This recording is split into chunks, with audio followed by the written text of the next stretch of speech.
اعوذ باللہ من الشیطان الرجیم بسم اللہ الرحمن الرحیم وَإِذْ غَدَوْتَ مِنْ أَهْلِكَ تُبَوِّئُ الْمُؤْمِنِينَ مَقَاعِدَ لِلْقِتَالِ وَاللَّهُ سَمِيعٌ عَلِيمٌ إِذْ هَمَّتْ طَائِفَتَانِ مِنْكُمْ أَنْ تَفْشَلَا وَاللَّهُ وَلِيُّهُمَا وَعَلَى اللَّهِ فَلْيَتَوَكَّلِ الْمُؤْمِنُونَ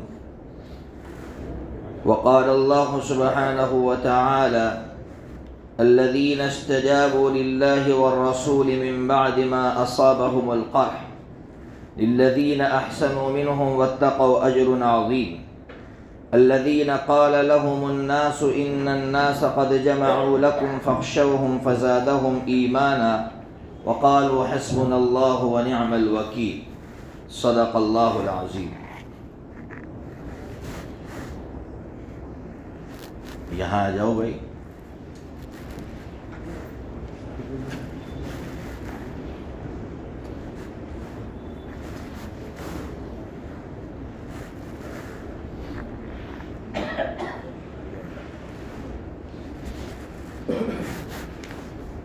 ابھی جو آیتیں پڑھی ان آیتوں کے اندر اللہ تبارک و تعالی نے غزوہ احد کا تذکرہ فرمایا ہے.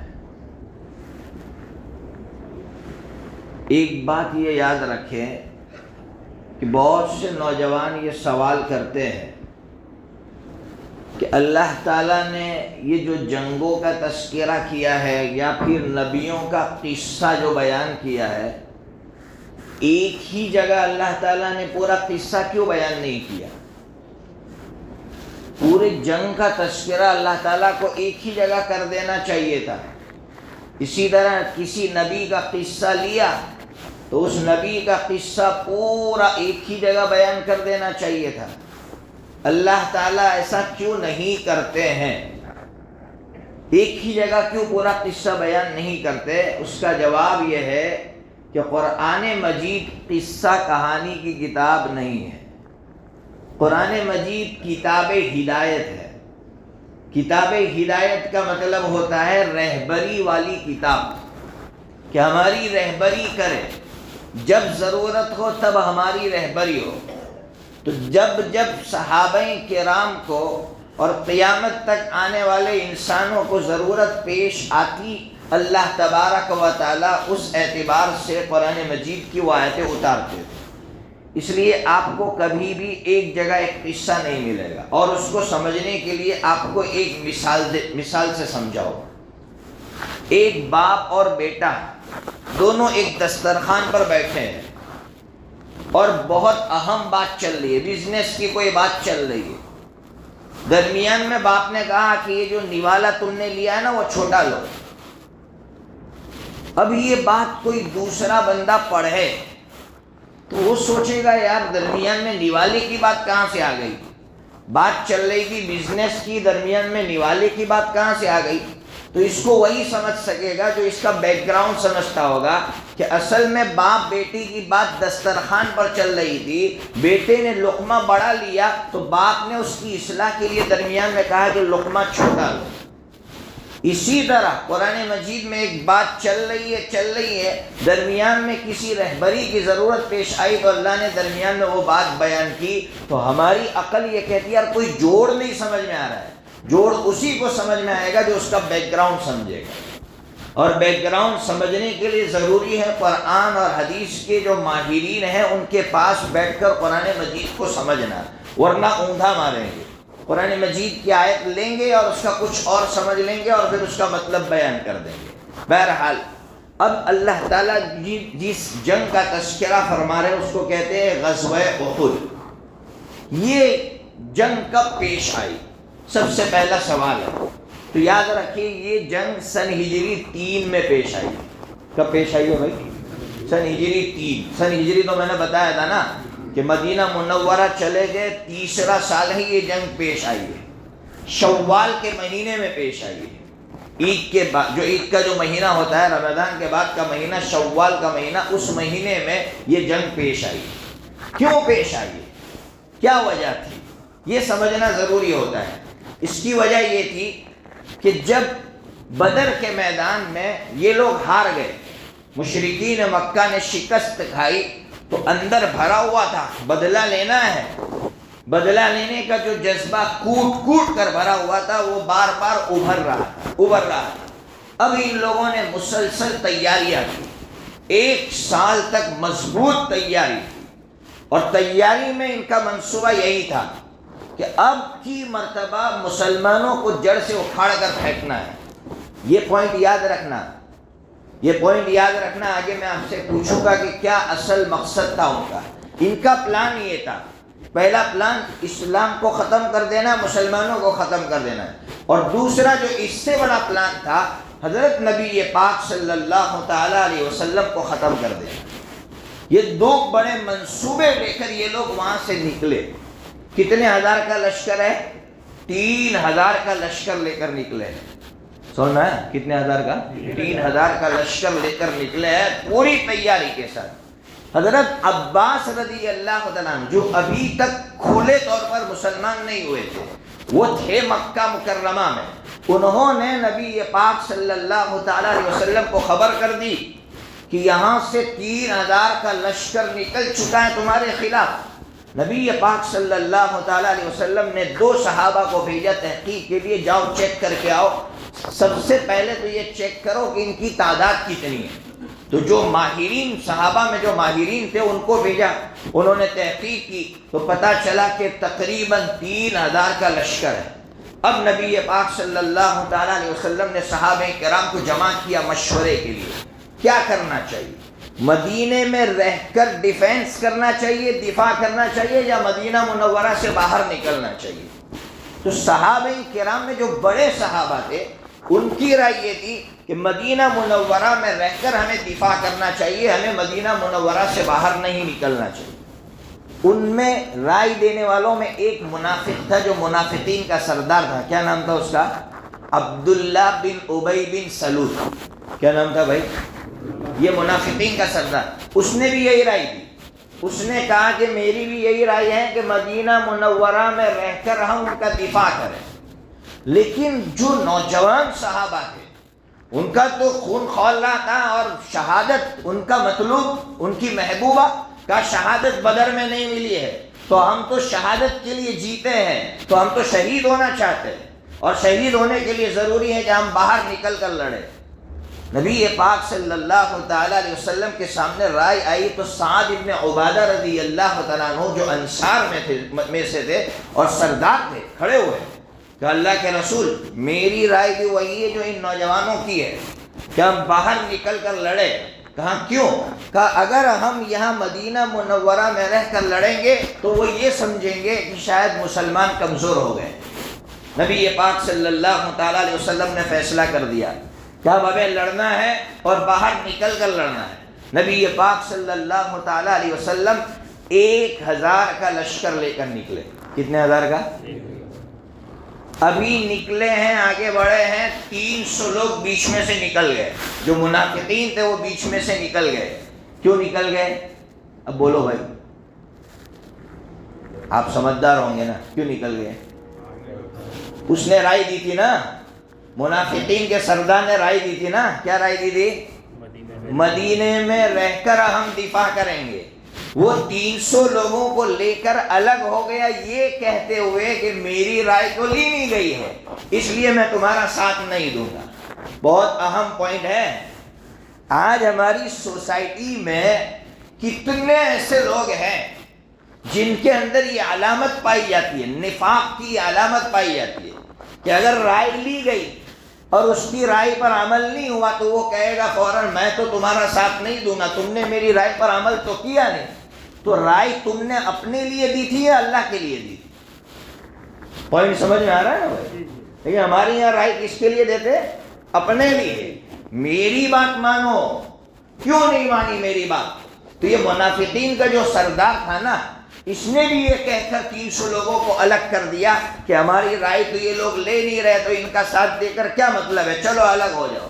اس لیے اللہ کے واسطے اس وقت امت کو ضرورت ہے افراد کی، کام کی تو کام اللہ کے لیے کرے، ہم اپنے لیے نہ کریں۔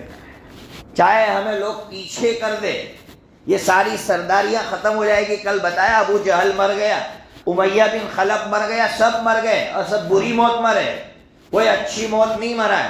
اللہ کے لیے کام کریں گے, اللہ کے لیے جئیں گے تو اللہ اچھی موت عطا کرے گا. بہرحال 700 صحابہ کرام کی جماعت لے کر نبی پاک صلی اللہ تعالی علیہ وسلم نکلے.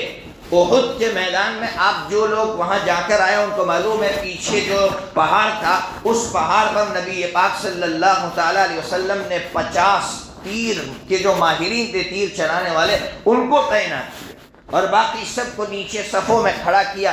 جن کو پہاڑ پر کھڑا کیا تھا ان سے کہا تھا جب تک میں نہ کہوں تب تک مت اترنا. اب نبی پاک صلی اللہ علیہ وسلم نے صف لگوائی.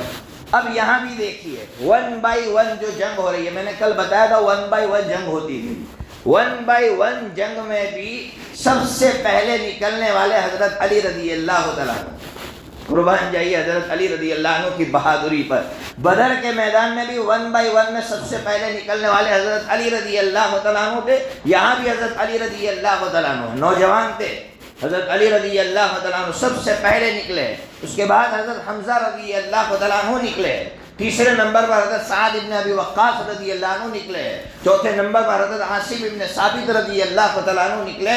اس طرح صحابہ کرام 1 بائی 1 نکلتے رہے. حضرت ابو دجانہ رضی اللہ تعالیٰ عنہ جو بہت بڑے پہلوان تھے وہ نکلتے ہیں 5ویں نمبر پر اور صفایا کر دیتے. ایک ایک کر کے جتنے نکل رہے سب کا صفایا کر رہے. وہ سمجھ گئے کہ 1 بائی 1 کی جنگ یہاں نہیں لڑ سکتے.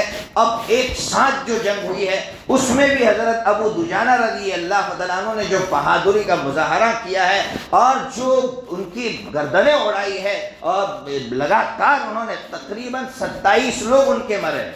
27 لوگ ان کے مرے. وہ بھاگے وہاں سے اس لیے کہ وہ تاب نہیں لا سکے. حضرت ابو دجانہ رضی اللہ تعالیٰ عنہ, سعد ابن ابی وقاص رضی اللہ تعالیٰ عنہ جیسے بہادروں کا مقابلہ نہیں کر سکے, وہاں سے بھاگ گئے. لیکن چپ کیا ہوئی سب جانتے ہیں.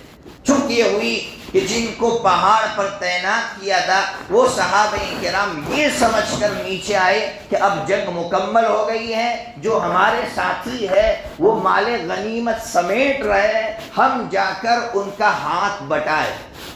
سوچ اچھی بناؤ. کیا سوچے بھائی؟ ہاتھ بٹائے. کچھ مسلمانوں میں کچھ لوگ ایسے ہیں, میں نام لوں گا, جماعت اسلامی میں بہت سے لوگ بیچارے قرآن سے محبت رکھتے ہیں. ان سے چوک یہاں ہو جاتی ہے کہ صحابہ کرام پر بھی کلام کرنے سے باز نہیں آتے. صحابہ کرام پر بھی بدزبانی کرتے ہیں وہ لوگ. تو وہ ایسے واقعے میں یہ کہنے لگتے ہیں کہ اللہ نے کہا ہے کہ دنیا کی محبت میں اتر آئے. نعوذ باللہ صحابہ کرام دنیا کی محبت میں اتر آئے. ارے میری اور آپ کی عقل کیا کہہ رہی ہے؟ صحابہ کو تو معلوم تھا کہ ہم نہیں اترتے پھر بھی ہمارا حصہ تھا. ارے نہیں اترتے پھر بھی حصہ تھا کہ نہیں تھا بھائی؟ تو یہ دنیا کی محبت میں اترے نہیں, اس لیے اترے کہ بھائی یہ جو ہمارے ساتھی ہے وہ مال سمیٹ رہے ہیں تو ہم ان کا تعاون کریں, اس کے لیے اترے تھے. اس لیے نہیں اترے تھے نعوذ باللہ کی دنیا کی محبت تھی. وہ نہیں بھی اترتے پھر بھی ان کا حصہ تھا. اس لیے زبان کو سنبھالنے کی ضرورت ہے.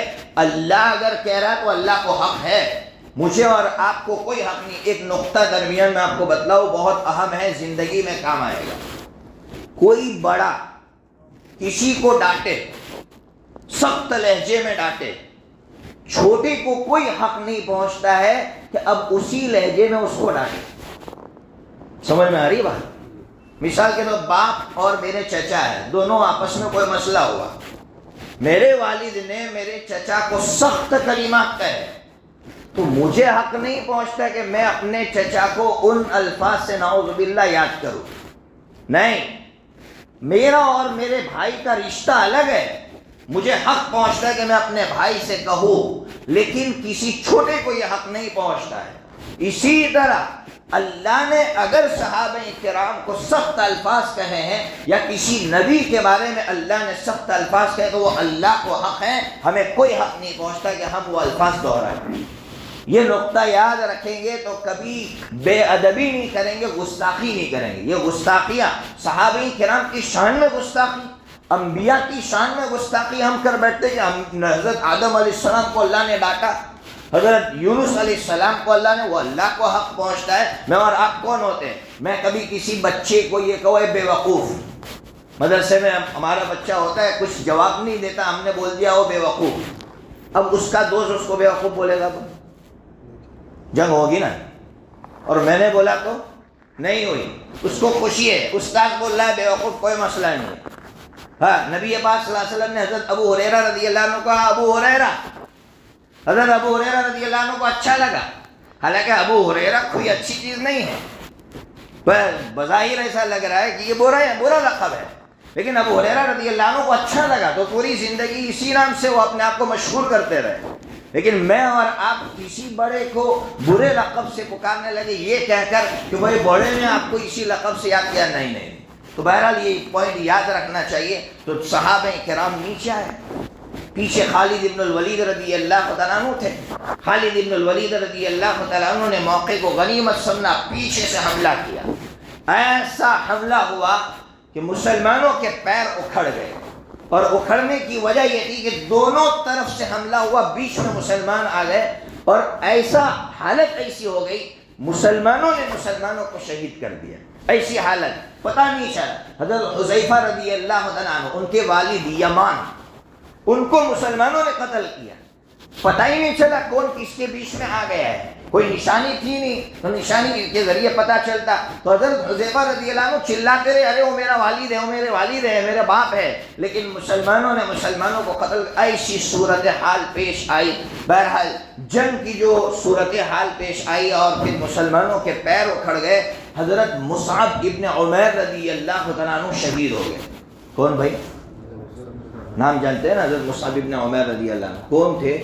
نوجوان صحابی، ایسے نوجوان صحابی کہ اللہ تبارک و تعالیٰ نے ان کو جو اسباب عطا فرمائے تھے راحت کے، اور جس شان سے انہوں نے زندگی گزاری ہے. پھر جب اسلام لائے ہیں، میں نے اسی مسجد میں سنایا تھا ترمذی شریف کے حوالے سے کہ جب اسلام لائے تو نبی پاک صلی اللہ تعالیٰ علیہ وسلم نے کہا مصعب تم مدینہ منورہ چلے جاؤ. ہاں کیوں؟ کہا قرآن سکھانے کے لیے. قرآن سکھانے کے لیے سارے اسباب چھوڑ کر مدینہ منورہ چلے گئے تھے. جب میرے آقا صلی اللہ تعالیٰ علیہ وسلم مدینہ منورہ پہنچے، مسجد قباء جو اس وقت تعمیر نہیں ہوئی تھی، قباء میں جب پہنچے ہیں، آقا صلی اللہ تعالیٰ علیہ وسلم بیٹھے ہوئے، حضرت ابو بکر صدیق رضی اللہ عنہ بیٹھے ہوئے، حضرت علی رضی اللہ تعالیٰ عنہ بیٹھے، حضرت مصعب ابن عمیر رضی اللہ عنہ ملنے کے لیے اندر تشریف لائے. آقا صلی اللہ تعالیٰ علیہ وسلم کی جب نظر پڑی تو آنکھ میں آنسو آ گئے. حضرت علی رضی اللہ تعالیٰ عنہ پریشان، آقا صلی اللہ علیہ وسلم مصعب کو دیکھ کر کیوں رو رہے ہیں؟ فرمایا اے علی دیکھ تو صحیح، یہ کون مصعب ہے جو کل بہت مہنگے جوڑے پہنا کرتا تھا، آج اس کے جسم پر جو چادر ہے اس پر بھی چمڑے کا پیون لگا. کیا قربانیاں دی ہوگی ان صحابہ کرام نے. حضرت مصعب ابن عمیر رضی اللہ تعالیٰ عنہ کے ہاتھ میں جھنڈا تھا، اسلامی جھنڈا ان کے ہاتھ میں تھا، وہ شہید ہو گئے. اب جو پوائنٹ سمجھنا ہے وہ سمجھیے. جب وہ شہید ہوئے تو وہ نبی پاک صلی اللہ تعالیٰ علیہ وسلم کے مشابہ تھے، ہو بہو تھے.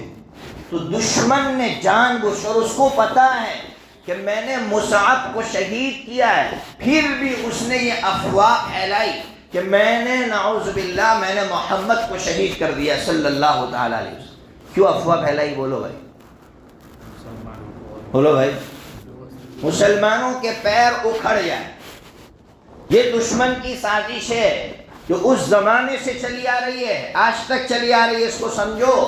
جان بوجھ کر کچھ باتیں ایسی پھیلائی جاتی ہے کہ مسلمانوں کے پیر اکھڑ جائیں، تو مسلمانوں کو کمزور کرنے کے لیے افواہ پھیلائی. جب یہ افواہ پھیلائی تو صحابہ کرام کے پیر اکھڑ گئے، صحابہ کرام مایوس ہو گئے، مایوسی کا شکار ہو گئے. اس لیے قرآن مجید میں آیت اتری ہے وَمَا مُحَمَّدٌ إِلَّا رَسُولٌ قَدْ خَلَتْ مِن قَبْلِهِ الرُّسُلُ أَفَإِن مَّاتَ أَوْ قُتِلَ انقلبتم عَلَىٰ أَعْقَابِكُمْ وَمَن يَنقلب عَلَىٰ عَقِبَيْهِ فَلَن يَضُرَّ اللَّهَ شَيْئًا وَسَيَجْزِي اللَّهُ الشَّاكِرِينَ. کیا آیت ہے؟ قرآن کہہ رہا ہے کہ محمد تو اللہ کے ایک رسول ہے، وہ اللہ نہیں ہے. اگر وہ شہید ہو گئے تو کیا تم الٹے پیر چلے جاؤ گے؟ تم مرتد ہو جاؤ گے؟ تم کمزور ہو جاؤ گے؟ یاد رکھو، اگر تم اللہ کے دین کی مدد نہیں کرو گے تو اللہ کا کوئی نقصان نہیں ہوگا. کیسی آیت ہے؟ کیا پیغام دیا جا رہا ہے؟ کیا پیغام دیا جا رہا ہے؟ بولو نا بھائی، کیا پیغام دیا جا رہا ہے؟ کہ اللہ کا دین کسی لیڈرشپ پر موقوف نہیں ہے، اللہ کا دین کسی لیڈرشپ پر ٹھہرا ہوا نہیں ہے، اللہ اپنے دین کی اشاعت میں کسی کا محتاج نہیں ہے۔ اگر ایک لیڈر چلا گیا تو ہمیں کمزور ہونے کی ضرورت نہیں ہے، اللہ اس کی جگہ دوسرا لیڈر بھیجے گا۔ یہ اللہ رب العزت پیغام دینا چاہ رہے ہیں کہ یہ نبی تھے یا اللہ نہیں تھے، اگر یہ چلے گئے تو تم کمزور ہو جاؤ گے، نہیں ایسا نہیں ہو سکتا۔ پھر اگلی جو آیت ہے وہ آپ سنیے، وَكَأَيٍّ مِّن نَبِيٍّ قَاتَلَ مَعَهُ رِبِّيُّونَ كَثِيرٌ، اللہ کہہ رہے ہیں کہ تم سے پہلے بہت سے لوگوں نے نبیوں کے ساتھ مل کر دشمنوں سے جنگیں لڑی ہے، لیکن ایسے سخت حالات آئے تو فما وہنوا لما اصابهم فی سبیل اللہ وما ضعفوا وما استکانوا واللہ یحب الصابرین، تو وہ لوگ ایسے سخت حالات میں کم ہمت نہیں ہوئے، وہ کمزور نہیں ہوئے، وہ دبے نہیں، بلکہ وہ اسی بہادری کے ساتھ لڑتے رہے۔ تو تم بھی اگر کوئی لیڈر چلا گیا تو تمہیں کمزور ہونے کی ضرورت نہیں ہے، تمہیں بہادرانہ شان کے ساتھ جو ہے تمہیں لڑنے کی ضرورت ہے۔ آگے عجیب جملہ کا، میں اس کو پڑھوں گا، آپ خالی سنیں گے لیکن دل پھاڑ دیتا ہے وہ جملہ۔ قرآن کہہ رہا ہے، قرآن کی وہ آیت ہے، وَمَا كَانَ قَوْلَهُ إِلَّا أَن قَالُوا رَبَّنَا اغْفِرْ لَنَا ذُنُوبَنَا وَإِسْرَافَنَا فِي أَمْرِنَا وَثَبِّتْ أَقْدَامَنَا وَانصُرْنَا عَلَى الْقَوْمِ الْكَافِرِينَ۔ قرآن کیا کہہ رہا ہے؟ اس امت سے کہہ رہا ہے، اس امت سے کہہ رہا ہے، کیا کہہ رہا ہے؟ کہ تم سے پہلے جو لوگ تھے جنہوں نے نبیوں کے ساتھ مل کر جنگیں لڑی، جو میدان جہاد میں کٹے پڑے تھے، زخمی پڑے تھے، زخمی ہونے کی حالت میں بھی ان کی زبان پر صرف ایک ہی جملہ تھا، کیا جملہ تھا؟ اے اللہ تو ہمیں معاف کر۔ میرے بھائیوں کچھ سمجھ میں آیا؟ کیا سمجھ میں آیا بھائیوں؟ بولو نا بھائی، ایسا لگ رہا ہے کوئی سمجھ ہی نہیں رہا ہم کو۔ اتنا سب کچھ کرنے کے بعد میدان جنگ میں زخمی پڑے ہیں، پھر بھی کہہ رہے اللہ ہمیں معاف کر۔ اور ہم لوگ تو بازاروں میں گھومتے ہوئے بھی نہیں کہتے کہ اللہ تو ہمیں معاف کرنا، کچھ نہ کرتے ہوئے بھی ہم کبھی نہیں کہتے اللہ تو ہمیں معاف فرما، اور اللہ ان کا تذکرہ کر رہا ہے اور صحابہ سے کہہ رہا ہے، حالانکہ صحابہ نے تو سب کچھ لٹا دیا، صحابہ کرام سے قرآن کہہ رہا ہے کہ انہوں نے تو یہ کہا کہ اللہ تو ہمیں معاف فرما۔ پھر آگے کیا کہا؟ وَإِسْرَافَنَا فِي أَمْرِنَا، اللہ جو ہم نے زیادتیاں کی اللہ اس کو معاف فرما، اے اللہ ہمارے قدموں کو جما، اے اللہ کافر قوم کے خلاف ہماری مدد فرما۔ کیا پیغام دیا ہے، اور ایسے موقع پر یہ پیغام دیا جا رہا ہے کہ سخت سے سخت حالات میں بھی وہ اللہ سے معافی مانگ رہے ہیں، اور اللہ سے یہ کہہ رہے ہیں کہ اللہ ہم نے آج تک کچھ بھی نہیں کیا۔ اس لیے ہم میں کا ہر بھائی اپنے بارے میں سوچے کہ میں نے دین اسلام کے لیے کیا کیا ہے، میں دین اسلام کے لیے کیا کر سکتا ہوں، اور میں کتنی معافیاں مانگ رہا ہوں، کچھ نہ کر کے بھی کچھ نہیں کر رہا، اور وہ سب کچھ کرنے کے بعد بھی اللہ سے معافیاں مانگ رہے ہیں۔ بہرحال نبی پاک صلی اللہ علیہ وسلم کی افواہ پھیلی، جو افواہ غلط تھی، صحابہ کرام نبی پاک صلی اللہ علیہ وسلم کے ارد گرد تقریباً 12 صحابہ پہرا لگا کر کھڑے ہو گئے۔ دشمن کو موقع ملا تو دشمن نے نبی پاک صلی اللہ تعالیٰ علیہ وسلم پر تابڑ توڑ حملے کیے۔ کسی نے نبی پاک صلی اللہ تعالیٰ علیہ وسلم پر تیر برسانے شروع کیے۔ جب تیر برسانے شروع کیے، حضرت ابو دجانہ رضی اللہ تعالیٰ عنہ یوں پیٹھ کر کے کھڑے ہو گئے۔ حضرت ابو دجانہ رضی اللہ عنہ کی پیٹھ مبارک پر وہ تیر آ کر گھس رہے ہیں اور گر رہے، گھس رہے ہیں، گر رہے ہیں، نہ جانے تقریباً 70 کے قریب تیر آپ کی پیٹھ پر لگے ہیں۔ حضرت طلحہ رضی اللہ تعالیٰ عنہ اپنے بازو کو لے کر یوں کھڑے ہو گئے، نہ وہ تیر برسا رہے، آپ کے بازو پر لگ رہے، آپ کا پورا بازو شل ہو گیا، شل ہو گیا نبی پاک صلی اللہ علیہ وسلم کی محبت میں اور دفاع میں۔ لیکن دشمن نے نشان لگا کر میرے آقا صلی اللہ علیہ وسلم کی پیشانی پر پتھر مارا۔ جب پیشانی پر پتھر لگا، خون جیسے ہی گرا، آقا صلی اللہ تعالیٰ علیہ وسلم گرے ہیں۔ جیسے ہی گرے ہیں تو یہ جو آپ نے ہیلمٹ پہنا تھا جس کو خوت کہتے ہیں، اس کی 2 کڑیاں آقا صلی اللہ علیہ وسلم کے رخسار مبارک میں گھس گئی، اور آقا صلی اللہ علیہ وسلم کی یہ جو رباعی مبارک ہے، جو نوکیلے جو دانت ہے، نوکیلے دونوں دانت آپ کے شہید ہو گئے۔ نبی پاک صلی اللہ علیہ وسلم نے فرمایا وہ قوم کیسے فلاح پا سکتی ہے جس نے اپنے نبی کو زخمی کیا۔ نبی پاک صلی اللہ تعالیٰ علیہ وسلم نے صحابہ کرام کو سنبھالا دیا، سخت حالات تھے، پیر اکھڑ گئے ہیں، ایسے کٹھن موقع پر انس بن نضر رضی اللہ تعالیٰ عنہ، نام یاد رکھنا، کیا نام ہے؟ حضرت انس بن نضر رضی اللہ تعالیٰ عنہ، وہ وہاں سے گزرے، راستے میں حضرت سعد ابن معاذ رضی اللہ عنہ جا رہے تھے، کہا سعد کہاں جا رہے ہو؟ سعد تم یہاں جا رہے ہو، مجھے تو احد کے پہاڑ میں سے جنت کی خوشبو آ رہی ہے۔ حضرت انس بن نصر رضی اللہ تعالیٰ عنہ گئے ہیں ایسے کٹھن حالات میں، اور جا کر وہ لڑے ہیں بہادری کے ساتھ اور شہید ہو کر آئے ہیں۔ صحابہ کرام کو حوصلہ ملا ہے۔ صحابہ کرام نے ایک بار کی جب آنکھ اٹھائی اور حملہ کرنا چاہا تو وہ کفار بھاگ چکے تھے۔ نبی پاک صلی اللہ علیہ وسلم کو سب نے دیکھا، سب خوش ہو گئے۔ خوش ہونے کے بعد آپ کو حیرانی ہوگی، امام بخاری رحمۃ اللہ علیہ نے لکھا ہے یہ واقعہ کہ جب مدینہ کی عورتوں کو پتہ چلا کہ نبی پاک صلی اللہ تعالیٰ علیہ وسلم شہید ہو گئے، آپ کے بارے میں یہ خبر پھیلی۔ ایک عورت ایسی تھی کہ جن کے بھائی شہید ہو گئے تھے، شوہر شہید ہو گئے تھے، بیٹا شہید ہو گیا تھا، آ کے خبر دی جا رہی ہے تمہارے شوہر شہید ہو گئے، تمہارا بیٹا شہید ہو گیا، تمہارا بھائی شہید ہو گیا۔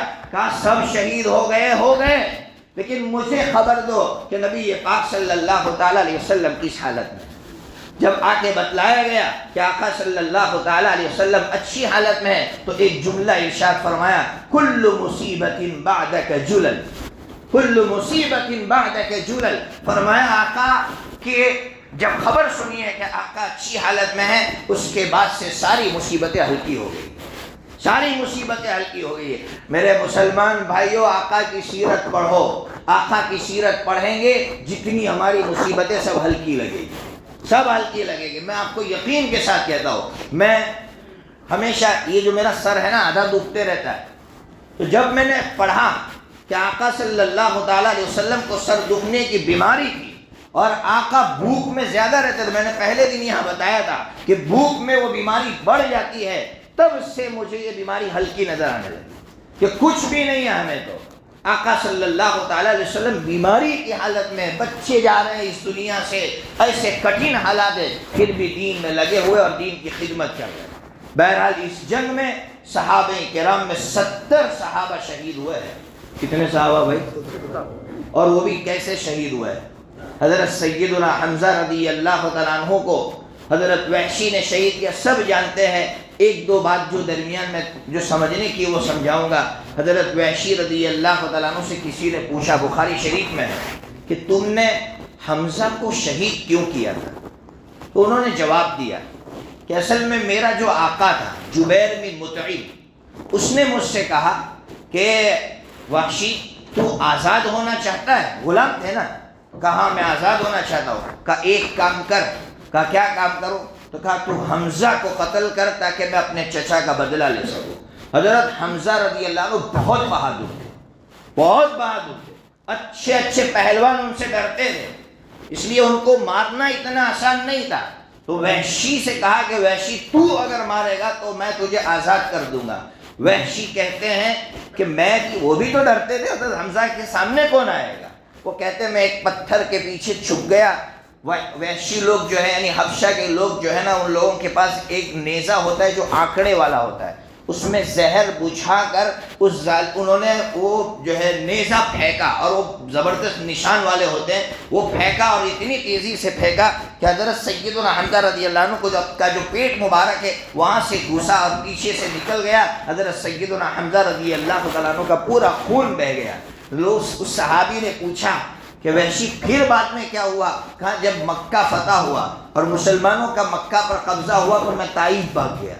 جب طائف گیا تو طائف سے ایک وفد یعنی ایک بٹالین وہ آ رہا تھا۔ کہاں آ رہا تھا؟ مدینہ منورہ نبی پاک صلی اللہ علیہ وسلم کی خدمت میں۔ تو کسی نے مجھ سے کہا کہ وحشی محمد صلی اللہ علیہ وسلم جو سفیر بن کے جاتا ہے نا اس کو نہیں مارتے ہیں، اس کو تکلیف نہیں پہنچا، تو بھی چلے جا۔ حضرت وحشی فرماتے ہیں کہ میں بھی اس وفد میں چلا آیا۔ آقا صلی اللہ تعالیٰ علیہ وسلم کی جیسے مجھ پر نظر پڑی تو فرمایا تمہیں نے میرے چچا کو قتل شہید کیا تھا۔ تو حضرت وحشی فرماتے ہیں میں نے جواب کیا دیا، یہ نہیں کہا کہ ہاں، لکھا ہے شارحین نے عجیب نقطہ لکھا ہے کہ حضرت وحشی کتنے وہ مجبوری میں انہوں نے جو بھی کیا، لیکن ادب دیکھیے، یہ نہیں کہا کہ ہاں میں نے قتل کیا ہے، کہ حضور جو خبر آپ نے سنی وہ سچی ہے۔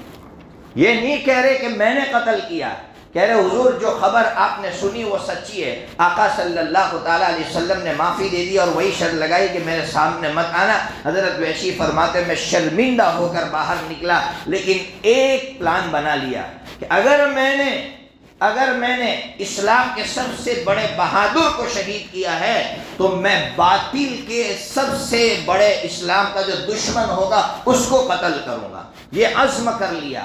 کیا ہوا؟ حضرت ابو بکر صدیق رضی اللہ تعالیٰ عنہ کا دور خلافت آیا. مسیلمہ کذاب نے نبوت کا دعویٰ کیا تو حضرت وحشی نے کہا اب اس کو میں قتل کروں گا، اور اللہ رب العزت نے حضرت وحشی ہی کے ذریعے سے مسیلمہ کذاب کو جہنم رسید کیا ہے. تو حضرت وحشی رضی اللہ تعالیٰ عنہ کا یہ واقعہ ہمیں نبی پاک صلی اللہ علیہ وسلم کو حضرت حمزہ سے کیسی محبت تھی. ایک بات آپ کو بتاؤ، نبی پاک صلی اللہ علیہ وسلم نے جو جنازے کی نماز پڑھائی ہے، مختلف روایت ہے. ایک روایت میں یہ ہے کہ جو احد کے شہید تھے، نبی پاک صلی اللہ تعالیٰ علیہ وسلم نے 70 کے جنازے کی نماز پڑھائی.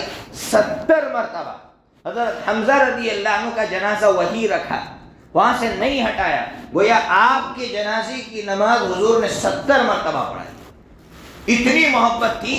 پھر آپ کی وفات سے 1 سال پہلے حضرت سیدنا حمزہ رضی اللہ عنہ کی جو قبر مبارک ہے، آپ دیکھتے ہو اب تو جالیاں لگا دیے، جو قبر مبارک ہے، نبی پاک صلی اللہ علیہ وسلم وہاں آئے 1 سال پہلے، اور آپ نے حضرت سیدنا حمزہ رضی اللہ عنہ کی قبر مبارک پر آ کر دعا کی. ایک مسئلہ سنو، بہت اہم مسئلہ سنا رہا ہوں. یہاں سے علماء نے ایک مسئلہ یہ نکالا کہ اگر کوئی شخص کسی بزرگ کی قبر پر مستقل سفر کر کے جانا چاہے تو جائز ہے، لیکن ثواب کا کام نہیں. مسئلہ سمجھ میں آیا بھائی؟ کیا مستقل سفر کر کے، جیسے میں یہاں سے مستقل تھانہ بھون جاؤ کہ بھائی فلاں بزرگ کی یہاں قبر ہے، مستقل سفر کر کے جاؤ، کوئی ثواب کا کام نہیں ہے. اس لیے مستقل سفر نہیں کرنا چاہیے. اتنے پیسے کسی غریب کو دے دو، اس بزرگ کو ثواب مل جائے گا. صرف ایک سفر ہے، حضرت نبی پاک صلی اللہ تعالیٰ علیہ وسلم کے روضہ اقدس کا سفر اگر میں یہاں سے مستقل کرتا ہوں تو ثواب ملے گا. ایک ہی سفر ایسا ہے. نمبر 2، مسجد نبوی کا سفر یہاں سے میں مستقل کروں تو مجھے ثواب ملے گا. مسجد الحرام کا اگر میں سفر یہاں سے مستقل کروں تو مجھے ثواب ملے گا. میں مسجد اقصیٰ کا سفر یہاں سے مستقل کروں تو مجھے ثواب ملے گا. یہ 4 سفر ہیں ایسے کہ مستقل کرنے میں ثواب ہے، باقی ثواب نہیں ہے. اس لیے مسلمانوں یہ چیز ہمارے اندر گھس گئی ہے. ہمارے جو اپنے آپ کو دیوبندی کہتے ہیں وہ خود مستقل سفر کر کے جاتے ہیں. حضرت مفتی سعید احمد صاحب پالمپوری نور اللہ وبرکاتہ بہت خفا تھے، کہتے ہیں یہ اپنے آپ کو اب دیوبندی کہتے ہیں اور یہ خود جو ہے غلط کام کرتے ہیں. مستقل سفر نہیں کرنا چاہیے. آپ دہلی چلے گئے، پھر آپ درمیان میں پڑھنا اور آپ وہاں چلے گئے، کوئی مسئلہ نہیں ہے. مستقل سفر کرنے میں کوئی فائدہ نہیں ہے تو کیوں پیسہ خرچ کرے، اپنی صلاحیت برباد کرے. جاؤ اپنی صلاحیت دین پر لگاؤ، اپنے پیسے دین پر لگاؤ، کسی غریب پر لگاؤ. بہرحال تو یہ مسئلہ درمیان میں آ گیا. اب شہدائے کرام میں جو بڑے بڑے شہداء ہیں، میں 2-3 منٹ لوں، وقت زیادہ ہو گیا. شہداء کرام میں جو بڑے بڑے شہداء ہیں ان میں ایک نام ملتا ہے حضرت اسیرم رضی اللہ عنہ. یہ اس لیے سنا رہا ہوں کہ آپ کی نالج میں رہے. یہ حضرت اسیرم، صاد کے ساتھ حمزہ الف صاد یا رام میم، اسیرم، یہ وہ صحابی ہے جو پہلے مشرک تھے. جیسے ہی جنگ احد ہوئی ہے یہ دوڑ کر آئے ہیں، اس جنگ میں مسلمانوں کے ساتھ ہو گئے. اس لوگوں نے دیکھا بھی یار تو اس پارٹی کا تھا، کہا بھائی میں اسلام لے آیا ہوں. نبی پاک صلی اللہ تعالیٰ علیہ وسلم نے جب وہ شہید ہو گئے، اس جنگ میں شہید ہو گئے، تو صحابہ نے آ کر کہا تو حضور نے فرمایا انہ من الجنہ، یہ جنتی صحابی ہے. حضرت ابو ہریرہ رضی اللہ تعالیٰ عنہ ہمیشہ ایک جملہ کہتے تھے کہ یہ واحد صحابی ہے جنہوں نے ایک بھی نماز نہیں پڑھی اور جنت میں جائیں گے. ایک بھی نماز نہیں پڑھی ہے. یہ حضرت اسیرم رضی اللہ تعالیٰ عنہ ہے. اس کے علاوہ اور بھی بڑے بڑے صحابہ کرام جو ہے اس جنگ میں شہید ہوئے ہیں، لیکن اللہ تبارک و تعالیٰ نے اس ابھی باقی ہے جنگ احد کا میں اور سمجھاؤں گا، لیکن ہمیں جو سمجھنا وہ 2 پوائنٹ سمجھنا ہے. ایک تو وہی اللہ کے رسول کے حکم کی اہمیت کتنی تھی، اس کی خلاف ورزی ہوئی تو کتنا بڑا نقصان ہوا. اور دوسری بات کہ اسلام کسی لیڈر پر موقوف نہیں ہے، اسلام کسی قائد پر موقوف نہیں ہے. ایک قائد جائے گا، اللہ اس کی جگہ دوسرے کو بٹھائے گا. ہوا نا ایسا؟ کہاں ہوا؟ حماس کی کتنی لیڈرشپ ان لوگوں نے ختم کرنا چاہیے، ایک ایک کر کے. ایک وہ یہ سمجھ رہے ہیں کہ ان کا قائد جائے گا تو یہ کمزور ہو جائیں گے. ایسا نہیں ہوگا. ان کے قائد جاتے ہیں تو ان کی ہمتیں اور بڑھ جاتی ہے. یہ اسلام کی شان ہے. اللہ تبارک و تعالی ہمیں سمجھ عطا فرمائے. 2 مسئلے سن لیجیے. ایک مسئلہ یہ ہجامہ لگاتے ہیں نا، ہجامہ یعنی خون نکلواتے ہیں، خون نکلوانا روزے کی حالت میں جائز، نکلوا سکتے ہیں، بلکہ ٹیسٹ کروانے کے لیے، بخار ہے خون ٹیسٹ کروانا ہے، اس کے لیے بھی اگر آپ خون نکلوانا چاہیں روزے کی حالت میں نکلوا سکتے ہیں۔ اسی طرح روزے کی حالت میں بخار ہو، انجیکشن لگوانا چاہیں تو روزے کی حالت میں انجیکشن بھی لگوا سکتے ہیں۔ اللہ تبارک و تعالی ہم تمام کو عمل کی توفیق عطا فرمائے۔